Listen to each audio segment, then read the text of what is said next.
Welcome, everyone. Well, my name is Josie Gunsnobs, and I am a co-founder along with my colleague there at Public Square Amplified, where Victor has published for us. Welcome to what I hope will be an exciting journalism panel on the role of the Black press in building the local news ecosystem. First, I want to thank these wonderful young people for showing up here today to give their experiences to you and to engage with you in what I hope will be a rich conversation about local news and building local news. There's an African proverb, until the lion tells the story, the hunter will always be the hero. Today we explore the central premise of this proverb, for it is storytelling that has the power to build community, narrative that has the power to affirm our humanity, and information to create just societies. Hence, the First Amendment that confers the freedom of press, and it is this that is fundamental to our democracy. The Black press falls in a long tradition of Black radical thought that has always been at the forefront of the greatest moments in history, from abolition and Reconstruction to civil rights and the Black Power movement, and from Rodney King and George Floyd to yesterday and today. So we had a Black press that, as one of the commentators said, gave voice and visibility to us. And so what's happened over the past couple of decades, we're seeing a shrinking away, particularly around 2004, right, when we had the emergence of the internet. And so that sort of, and the change in the business model of newspapers. And so we've seen a change in the power of the Black press and also the numbers of Black press outlets. Though we've seen expanded communities, we've seen some social and economic growth, we've seen so many changes. At the same time, we've seen shrinking of who owns the narrative and who gets to present the narrative. So for us and for my colleagues here today, I think having a Black press and a viable Black press is critically important to the future of the overall democracy in which we live. So I want to open up with having each of the members of this amazing panel introduce themselves. Why don't we begin with you, Mr. Howell, Penda Howell. Good morning, everybody. Penda Howell, I'm the founder and publisher of New Jersey Urban News. Good morning, everybody. My name is Mayafa Owende, editor at large. I was the editor at the Amsterdam News for 18 years. I'm now working with a new entity called New Black Voices, and also I'll be working with Penda Howell and Josie shortly. Hi, good morning, everybody. My name is Cassandra Etienne. I'm Assistant Director at the Center for Cooperative Media. It's based at Montclair State University. And the goal of the Center for Cooperative Media is to support the local news ecosystem here in New Jersey. Greetings, I'm Brian Branch Price, photographer. Most of my work is documentary, reportage type work. Thank you.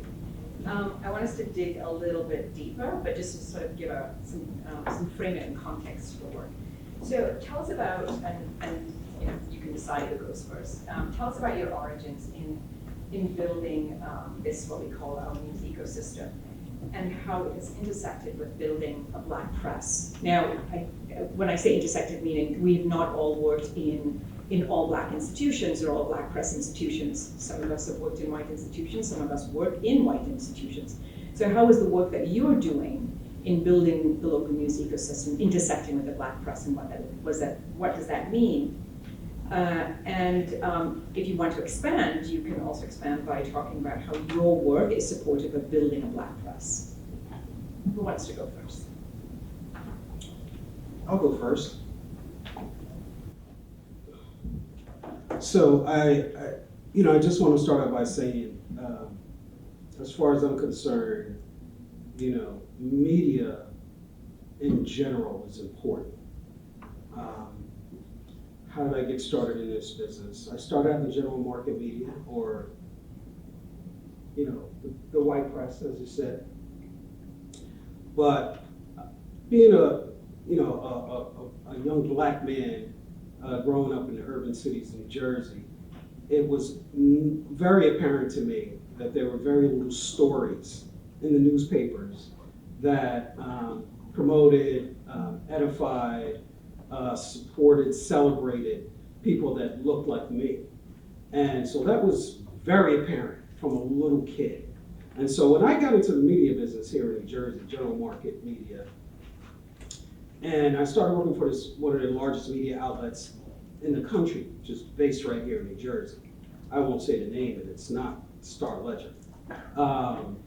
But 3,000 some odd employees at this company here in New Jersey, of which 3 were black people, and you can count me as one of them, reporting on news and issues from my community, right? But getting in their cars and going back to the suburbs or back to wherever they were. So it was always something that was in the forefront of my mind, even as a young professional in this business, that there ought to be an opportunity for us to own and operate our own media outlets, control our own narrative around what was important, what was going to edify, how we celebrated our successes, and how we monetized it, right? So everybody wants to talk about journalism and with the media, and that's very important. But some of the largest corporations in the world are media companies, and there's a major, major revenue side to this business. That's particularly what I'm interested in. And I make no bones about it, right? It's because I want to create an environment where we can support families that look, taste, and feel like me, okay? I want to be able to support and put kids to school, through school, and expose them to the variety of careers that are paying 6 figures right here in our neighborhoods to all these kids that don't look like me and leave the neighborhood at the end of the day, right? So that was my motivation, and that is my motivation. Well, it's a hard act to follow, but thank you. I began my career in England as a journalist. I did a lot of radio. My first job out of college was an editor at a magazine called City Life magazine, which was like Time magazine here, I guess. I was an editor, lifestyle editor. I was headhunted. I became a columnist for a paper like the Daily News. What's the equivalent in Jersey? Daily News. Star Ledger. Okay. So I was an editor there. I also worked at the BBC as we had a radio show for the black community called The People. My focus was black people and how we tell our story, because in the mainstream, in the white press, it was always a negative focus. And like Josie said, you have to own the narrative, you have to write your own narrative. So my energy was always focused towards writing stories about us and challenging also the status quo. So I left England, I became a writer for the Daily Challenge in Brooklyn, which was sort of, I guess, grassroots orientated, telling our story. And it was always, my thing was always going against the narrative, which also sometimes got into trouble because the status quo is the status quo, but you kind of don't care because I told that stuff. So I hung out with the grassroots community, almost revolutionary in energy, and told those stories, which the mainstream was not telling, or if they did tell them, it was in a negative way. So I would always challenge the narrative. I left there and I went to the Amsterdam News, which was one of the oldest black papers in the country. Was there for 18 years as the editor. Told the same kind of stories though, challenging the narrative, talking about our community and our perspective, even though it went against the mainstream. And now I'm working with different organizations as a editor at large. I left them Amsterdam News last month. And I want to keep the energy going, telling our stories, even though the mainstream is trying to co-opt our stories, like Black Lives Matter, in my opinion, was co-opting our struggle.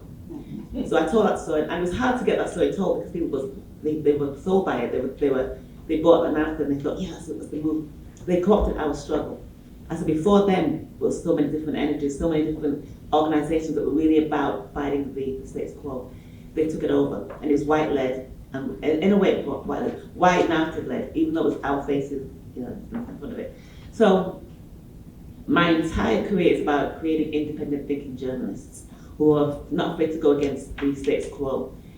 and focus on our agenda, not theirs. Even though it's unpopular, even though it won't bring you the money that we deserve, because when you fight that status quo, they come for you.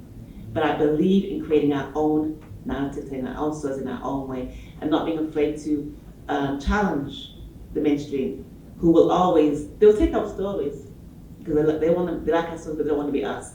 They like our struggle because it's sexy to them, but they don't want to be a part of it. So we have to control our story in the way we tell it, and not be afraid to tell it in a strong and independent thinking way.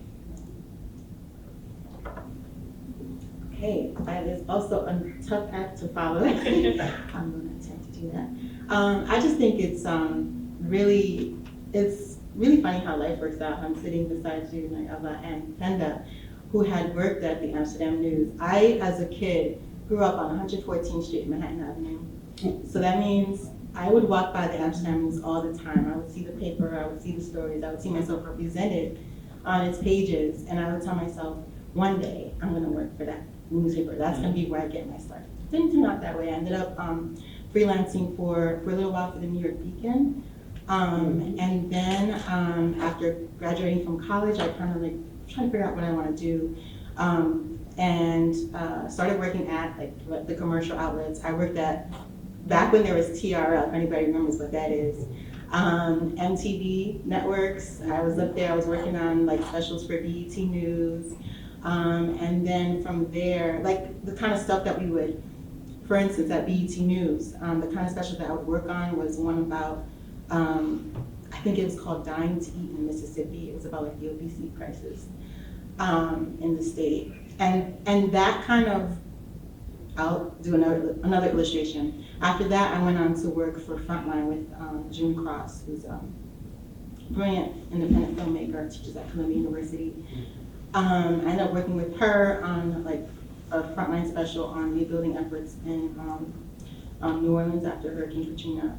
And then worked with her for like 4 years or so, following this family in rural South Carolina to document the impact of the HIV/AIDS crisis on Black women.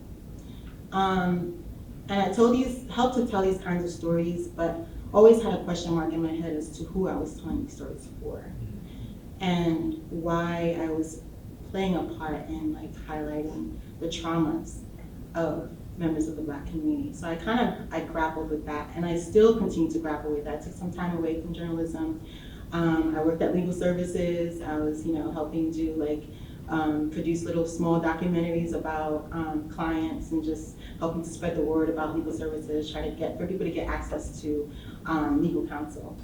And then I got the bug again to come back to journalism, which is how I ended up at Public Square, working with Josie and helping her to launch the publication. And I really got to appreciate firsthand how difficult it is to be someone trying to, like a Black person, a Black woman trying to launch a publication and contending with mainstream outlets, contending with the lack of funding, contending with an inability to build capacity just because there's not the funding that you want to support the writers that you want to. And so I ended up at Montclair State University at the Center for Cooperative Media. And I feel like I was kind of propelled into that role that I have now, which is, as I said before, to support New Jersey's local news ecosystem. And I'm very conscious when I do this work as to like, what does the ecosystem look like? And more and more so, how can I support, we call it ethnic and community media, right? So that includes community-based publications, grassroots publications, citizen journalism. Also, we talk about ethnic media as like the outlets that serve immigrant communities in the state. So trying to provide support for those organizations while increasingly like centering these organizations so it's not like they're like on the outside.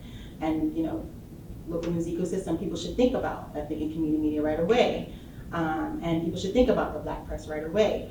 And so I was fortunate to be a part of gathering like a small peer group for Black publishers through the center. And now it's like taken on a life of its own. I'm looking forward to seeing how much it will accomplish, and I'm looking forward to continuing to support that effort. That was long-winded. How did I get here? But Fantastic, everyone. Again, Brian Branch Price. I grew up in the news business. I was 11, 12 years old, and my neighbor Art Sears wrote for Ebony, and Monique Sleep Jr. would come over to the house. I would see him. I really didn't know who he was, but you all know Monita. He's the Pulitzer Prize-winning photographer of Coretta Scott King and Bunny sitting on the lap at the funeral. That's how you all know who Sleet is. So he became a mentor, and when I got older and went to college, I wrote him. I said, Sleet, can I come in and see you, talk about photography and so forth and so forth. He gave me, I don't know, a 3-hour lecture what to do, because you really can't go into the office nowadays and talk to editors. You gotta send emails and stuff. So back in the day, you could really talk to folks like that. So I'm really keen on the black folks' narratives and stories. And I pick up on mentors like Michael DeSille, who's passed, worked in Washington Post, and Dudley Brooks. A lot of my work is from Washington when I went to school in Washington. And Roland Freeman was one of my heroes too. He just passed. But Roland was interesting because he did quilters, he did people working on the railroad, he did people with the Arabers in Baltimore, where these cats had these carts and horses that sell fruit and vegetables to people. So it was all keen about telling our stories. And so recently, the last, 5 or 6 years, I started hitting up on our black cowboys, which we don't really see here much in New York and New Jersey, but they're here. But you don't know much about their life and what they do. And so what I come to find out that these folks are all family. It's the family unity is like, it's hard to describe. You have to go to a rodeo, you have to go to a trail ride and see what happens there. But in my research and doing this particular story, I found out about, in Oklahoma, they had gunfighters, black gunfighters, and lawmen. And we know Bass Reeves is coming out, so I like to hear what that story is about. And Art Burton wrote his book about how Bass was and what he did as a lawman, how he captured over 3,000 outlaws by himself. So that story was told differently in Hollywood. Sure was. Does anybody know? Yes. Can you share that with me? So The Lone Ranger was Hollywood's version of Bass Reeves. But now I think Sharon's coming out with that. But I like to see how the facts are, because I've been reading a lot about him and the Cowboys and stuff like that. So, like Josie said in the Freedom's Journal, we need to tell our own stories and let our stories be out front and heard, and how the scripture is. So that's my goal as a photojournalist, as a photographer who reports on black folks in the culture.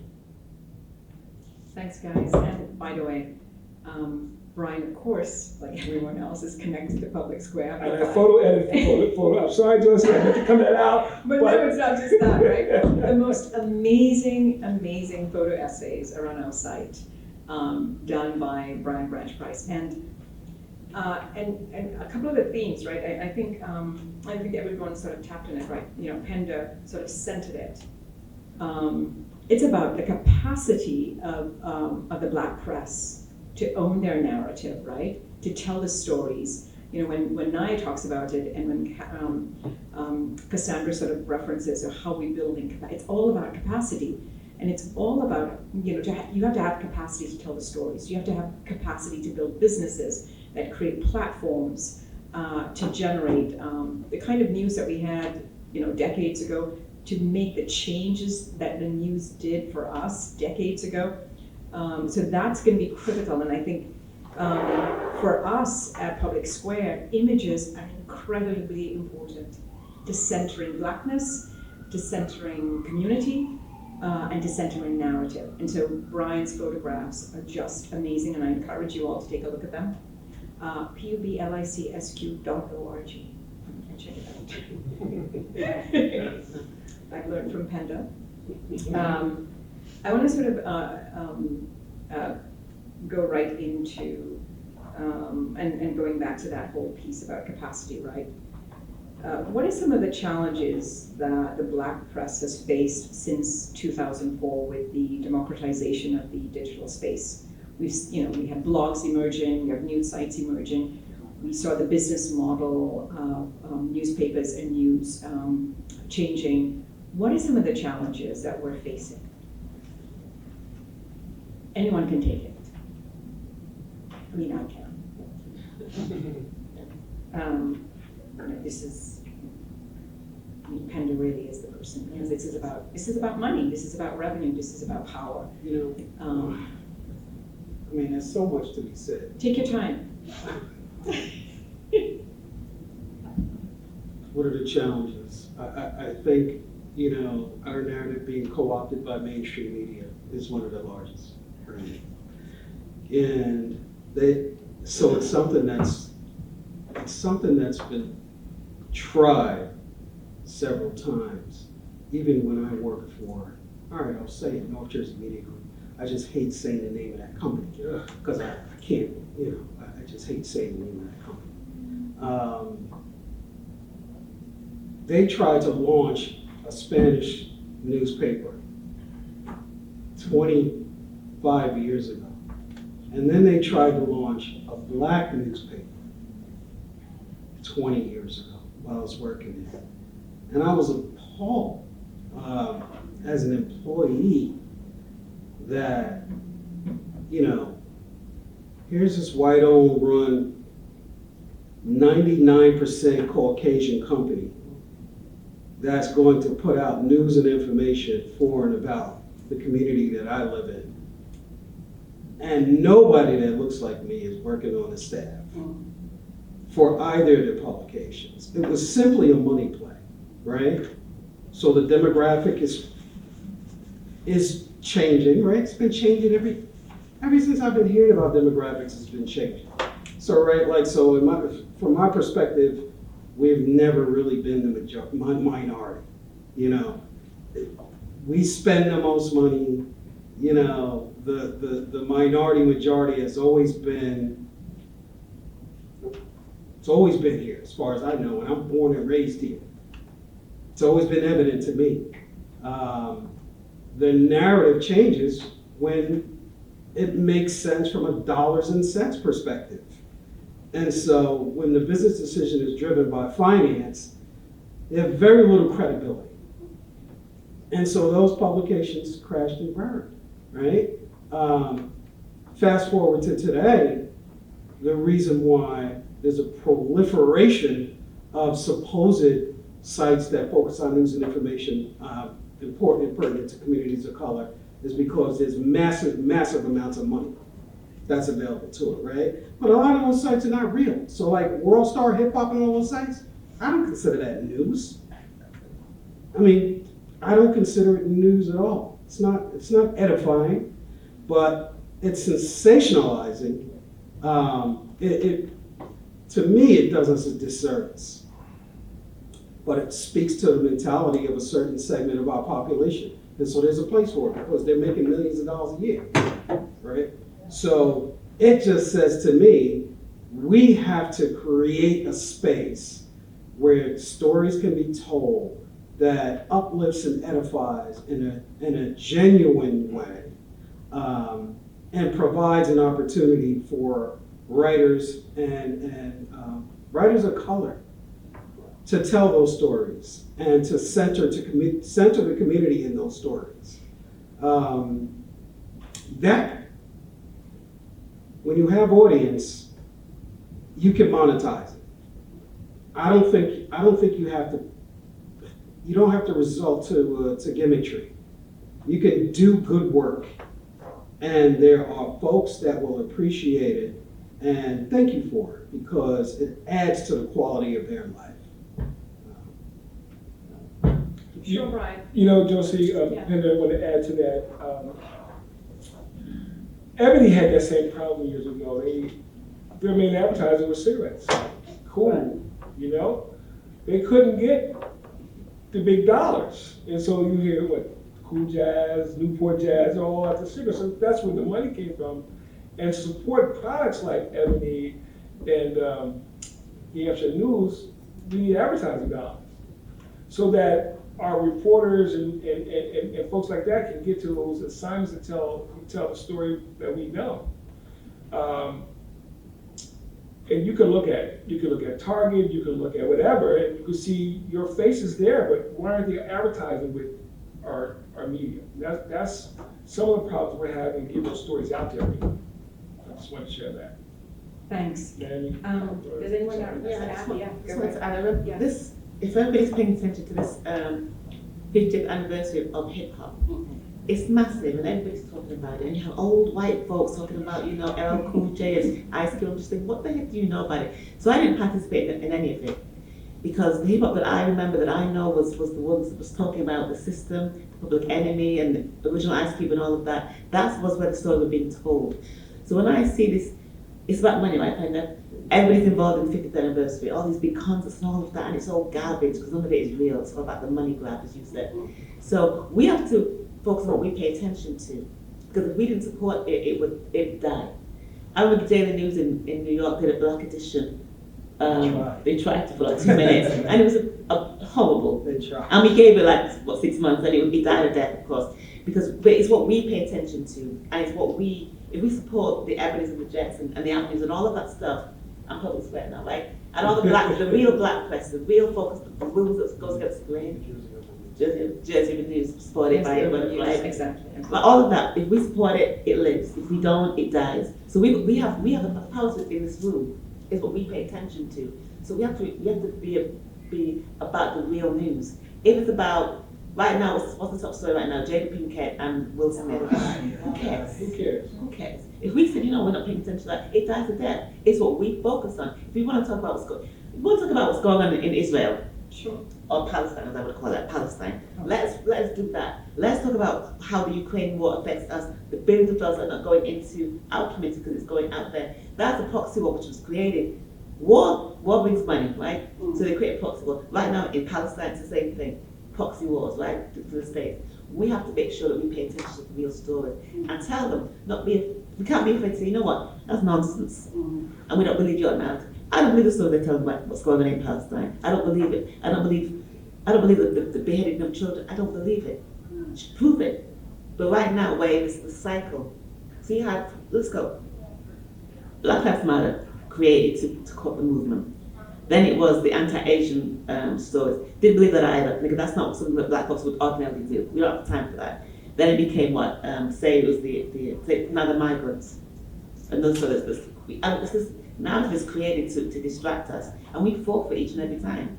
Right now, it's what's going on in Palestine, and we're paying attention to that because it's important. People are dying, but whose story do you believe? We're not even reporting on it because it's such a big story. We don't know where to begin, but we shouldn't be afraid to tell a story from our perspective. What do black folks think about Ukraine, about Israel? Let's tell those stories. Let's not be afraid. But where are the platforms to do that? Because the black radio is gone in New York City. It's very, very little. Black media is struggling because of the advertising dollars. And then if we don't, I was at a news organization. I wanted to tell a story about cancer in the black community. And they wouldn't do it because they got dollars from cigarette companies. So we couldn't tell those stories even though we were dying. I'm a breast cancer survivor. That's what we can tell. But the cancer was related to cigarettes. We never told the stories, even though they were pertinent in our community. We weren't allowed to tell them because the publisher didn't want to. I said, but yeah, but we're dying. He said, yeah, but the dollars comes from the Newport. Yeah, Newport, all the tobacco companies. Well, I want to piggyback on that because it used to be 60-40 editorial print in newspapers. Now it's shifted to where it's like 30% editorial, everything's advertising. And a lot of corporations like Bezos have, the Washington Post, and they own these newspapers and media outlets. So it's hard to really bring the stories to the forefront when you're controlled by corporations. But when you come to black media and support black media, you can report on this. But we all, we need support from our community, financial support. So. This is, I wish we had more time to deconstruct this, right? Because it's, Jim Morrison said, what is it? Who owns a narrative controls the mind? Does anyone know Jim Morrison, or I'm the only one? Jim Morrison, right? There's a gentleman, and I encourage everyone to read this book. It's called Propaganda. It's by Ed Bernays. And Ed Bernays, when published this book, his work was to convince Americans to do things, to change their behavior, to convince them to buy and consume and do things that they would not ordinarily do. When we think of the news today, I think you raised it, Brian, right? I often say to folks, if you want to know the opinion of corporate media, just read their front page, right? Opinion is no longer separated from news. And so it's critical, what we're talking about is how are we creating a counter-narrative to mainstream corporate media? Now, understanding that mainstream corporate media does employ Black people. The Black press, some of it is part of corporate media. So it's a lot to unpack. Context and construct is critical to the curation and consumption of news. And so for us, at the local level, how are we building a local news ecosystem that is a counter-narrative to even legacy newsrooms right in our neighborhoods? That's a real challenge. And I think that's, when Cassandra talks about the research that she's doing, and building this Black Publishers Collective, it's really how are we creating a counter-narrative? And centering in that is media literacy, and we're not going to spend some time on that, but I think it's taking us to a place of some recent research that's been done on Black consumers of news. And it's by the Pew Research Center, and everyone should read it. And so according to their recent study, the study came out when? Just a month ago, I think, Cassandra? Yeah. Right, according to the study, and I picked out two findings I would like you all to sort of weigh in on, and you can share them, right? One, negative attitudes toward the press tended to increase with income and education levels, many say.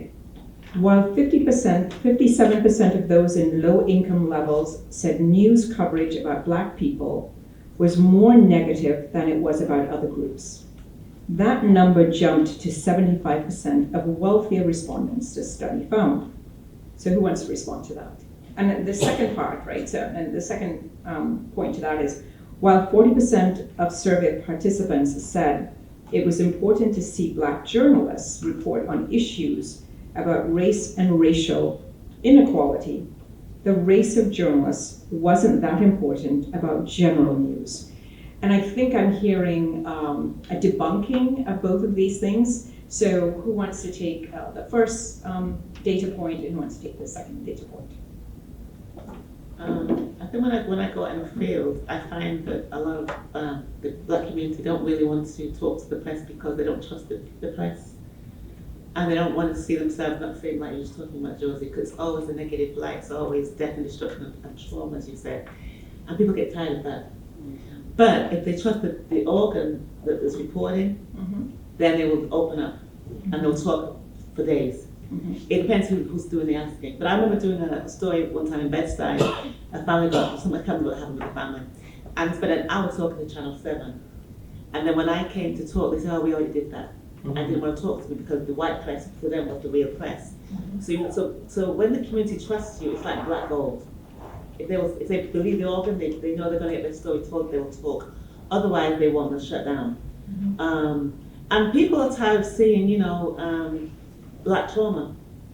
I did a panel one time at the Sheraton, and it was with the Daily News, Zuckerberg, I think. Zuckerman, right. And he was sitting next to me, and there was a few other Black journalists. And he was talking about how great the Daily News was in New York, and I said, no. I said, the Daily News is condescending and biased and racist. And the whole was like applauding, and they were shocked. And I said, for example, a young man got killed at the carnival, and you had on page 3 the crime scene photograph of him with a hole in his head. I said, but the same week, there was a white guy in middle America who claimed that somebody put a bomb vest on him and made him go rob a bank. And the bomb vest exploded. And all you showed was the bottom half of his legs. You made a decision, I said to him, to not show the whole body, which was decent. I said, but a black kid in the same week, you showed a picture of him with a hole in his head. And when I called about that, you said, oh, that was offensive to you? I said, yeah, it was. Why would you do that? But you made a decision not to do that with the white guy. So you made a choice. So the black community didn't really, we don't really challenge those things. That's our fault. But when you challenge them, they take no. So to the question about the 57% seeing it in a negative light, that is true, because I see it too. We're very used to seeing our trauma, black people crying and all that. There was a funeral. A young girl got killed.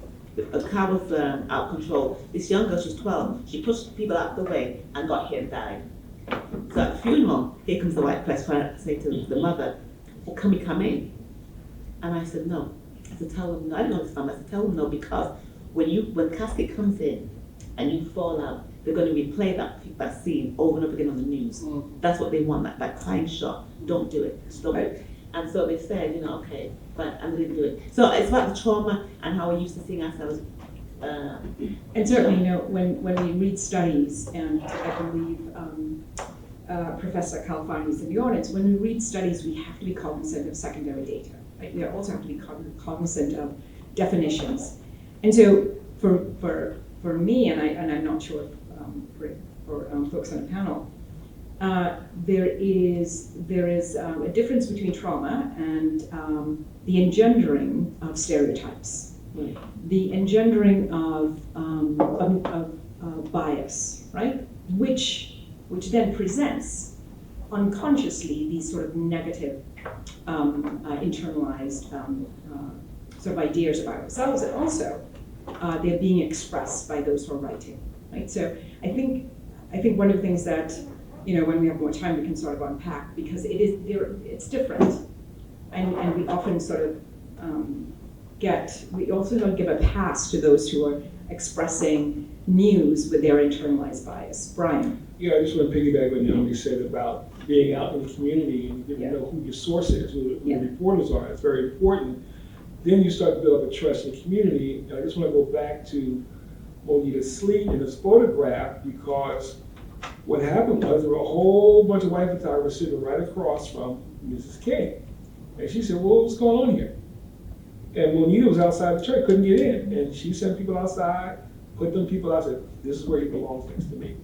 So you've got this relationship with people and being in the community. That's how you get to trust folks. And I don't think when I'm out there a lot doing protests and news stuff, I'm just clumped in with the rest of the media until I get to have a conversation about what's happening with you and what's happening here. And I think that's how we get the truth out, get the facts out. Sandra? If I could just add another note. Sure. About media literacy. Yeah.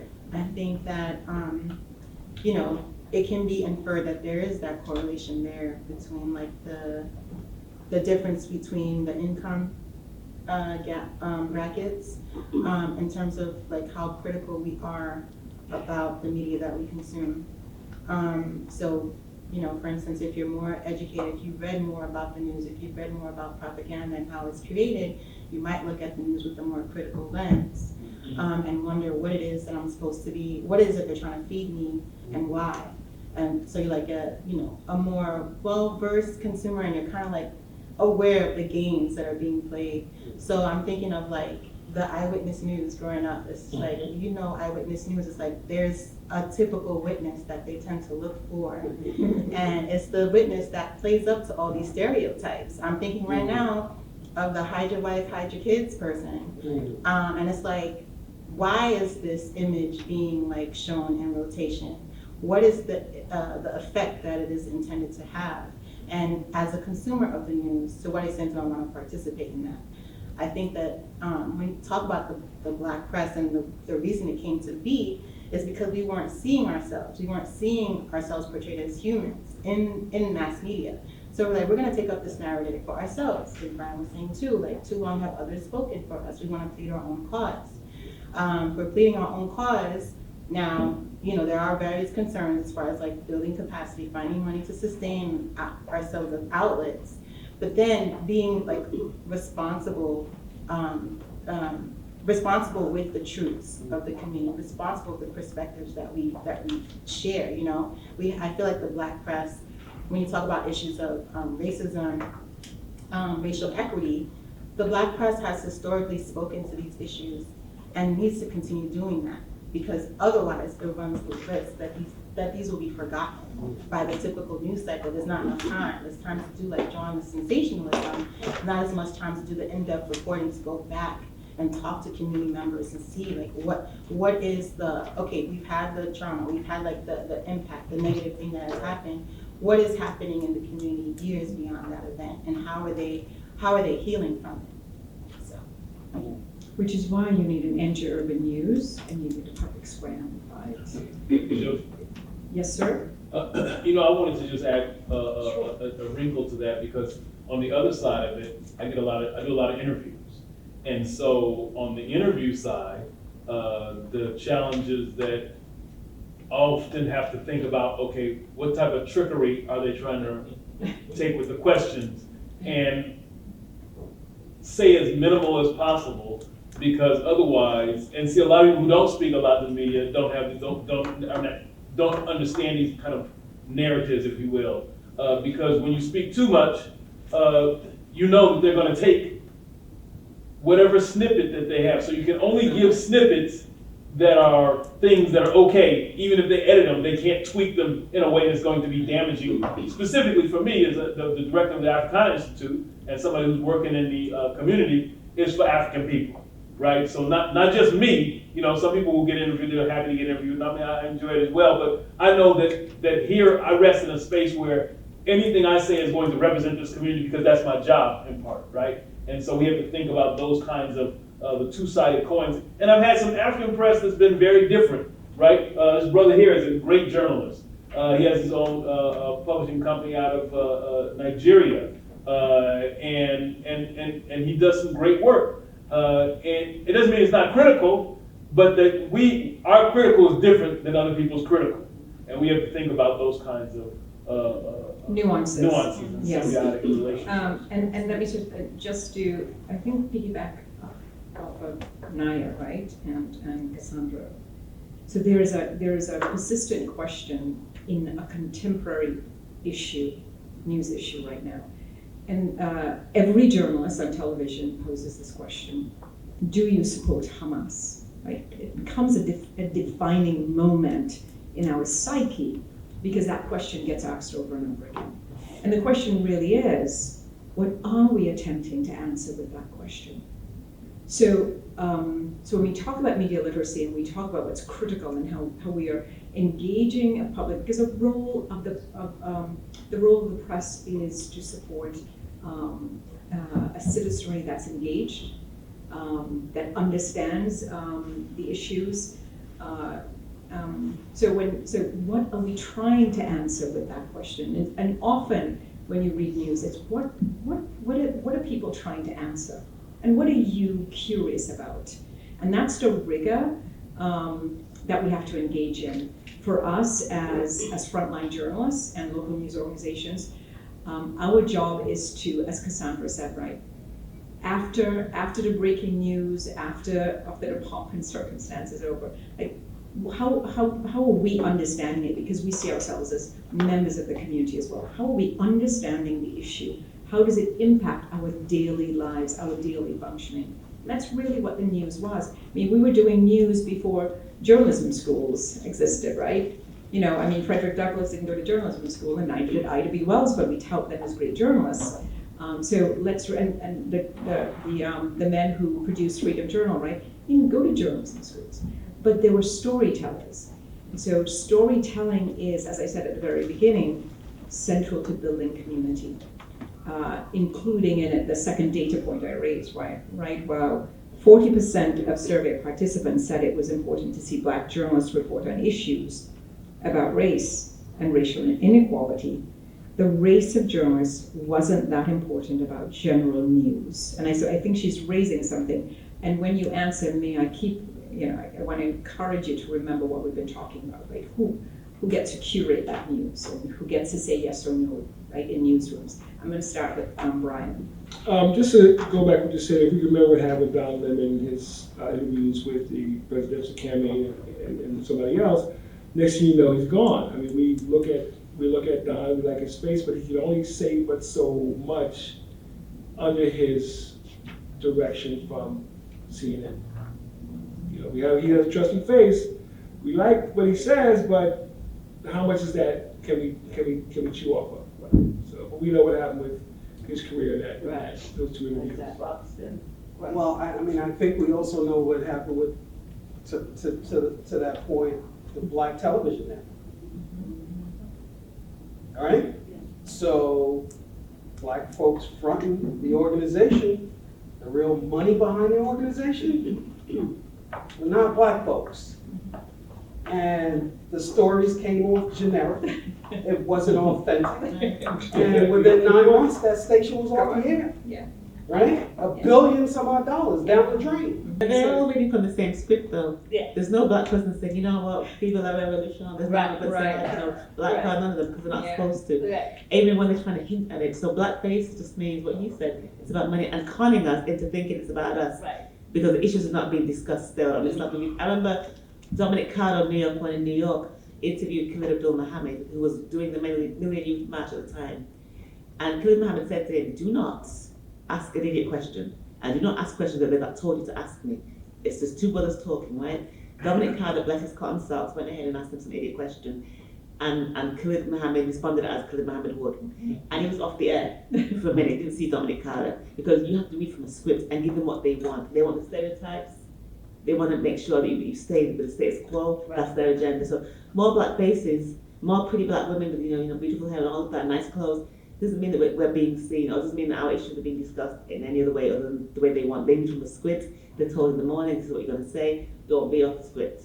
And if you do, you're out of here. Right. So blackface in high places means nothing unless you're going to talk about issues in an independent thinking way. You know, by the way, the same thing happens with mainstream publications. Yeah. Yeah. Same exact thing, except in those rooms, right? So, I worked at the Amsterdam News with Naya for 19 years. Prior to that, I was over here for 9 years. And I sat in those editorial meetings every day when they told how the story was going to be told on the front page. Yeah. And what was going to be shown and what wasn't going to be shown. Same thing happens. So I want to, let me just sort of interject something. I'm the moderator, but I'm going to interject a little bit. I want us to really think critically about colonization and extraction. And very often, those very same journalists are extracting our stories for colonization. Our stories, so our stories are curated for us to consume. Think about what happened prior to independence of African countries, right? We were sending raw materials to be refined for us to purchase. And so our stories are being extracted and colonized and curated for us to consume, which means that we are less educated about who we are and how we center ourselves. And so again, to Penda's point, if we're not investing in the Black press, and particularly the one that we're trying to build, if we disappear, the room is less valuable. If we disappear, the way in which Blackness should be centered disappears. So I want us to pay attention to those pieces. I'm gonna open up for 2 questions, and then I have 1 question, which is a sort of a wrap-up question for the panel. And so while we listen to the 2 questions from the audience, I want you to consider, right, what are some of your final thoughts about the future of the Black press from where you sit, right? I want to end with that piece, but Not knowing anything about the Black media either until I was recruited by the owner of the Amsterdam News, who knew about my work in Jersey and reached out to me through the president of the company and invited me to his house. Prior to that, I knew very little about the Black press, right? And I'm an avid consumer of news. And one of the things that, to answer your question, what can be done, is to be intentional about seeking out the Black press, right? Be intentional about seeking out community-based news and information, platforms, publications, websites that are reporting on news and information from the community or on the community or of the community. I think that's important. Sign up for the newsletters. Visit the website and sign up.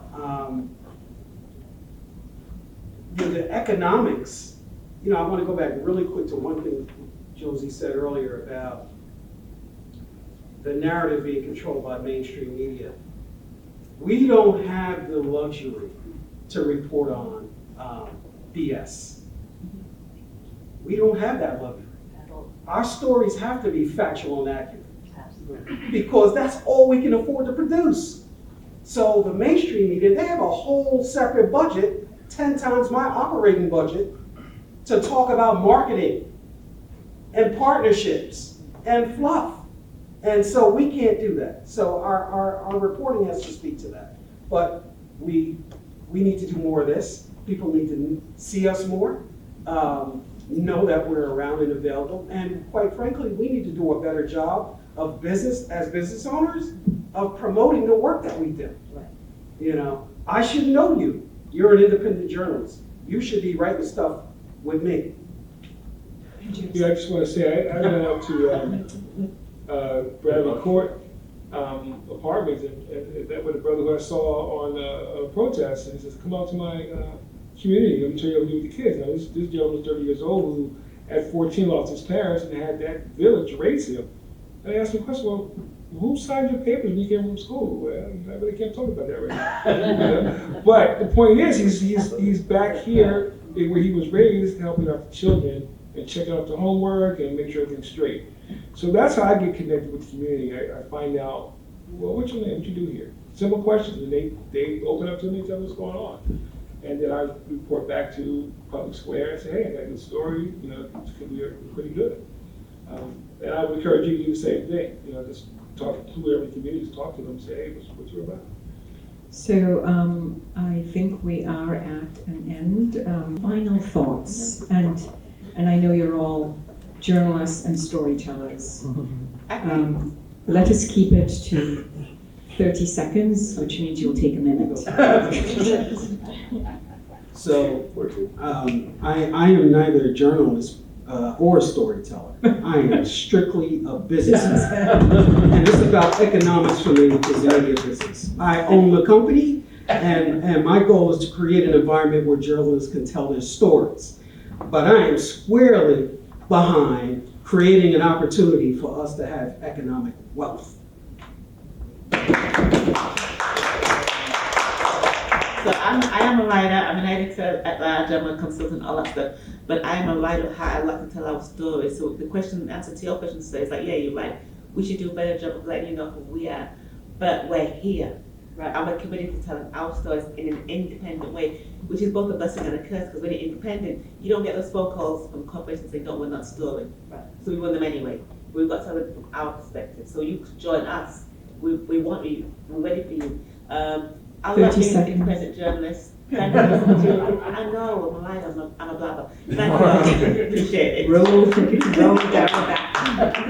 Wow, yeah. So I'm gonna echo the points that Penda made and Mayaba made as far as like engaging and finding out what your local publications are, particularly the Black-owned press. So of course you have Public Square, NJ Urban News, Five Boards Media here in Newark. I will just mention Al Thomas, South Jersey News, who I was trying to find because of the center's work in cultivating or supporting the news ecosystem in South Jersey in particular. Mm-hmm. So that is to say, like, the center puts on training programs for journalists, storytellers in the area, and we're looking to do more of that across the state, but due to like the real like, lack of news outlets in South Jersey, that's where we've been focused in recent years. But look into the publications that are around you, that are owned by Black publishers. Reach out to them, engage in their content, offer to write, that. 5 seconds. Sorry, and Yeah, I think that's the most salient thing, and representation. Representation is important in the local, the Black-owned newsrooms. Like a little kid sees growing up, telling the stories is important. So I know, like, you know, we can have the conversation about representation and like mainstream media, as opposed to like cultivating Black-owned publications. There is that debate to be had, but I think the more that people who are coming up are able to see that there are Black writers, journalists, storytellers actually doing the work that can inspire them to do the same. Thank you. Brian? I spoke with the gentleman here. I was going to say, look what Black press is, Black owned media. I do read papers from Oklahoma, kind of all around that are Black owned, Pittsburgh, and I do watch a lot of Roland Martin too. So thank you all so much, and CCM, and it's about money. Thank you so much. Yes, thank you. Yeah, we'll do.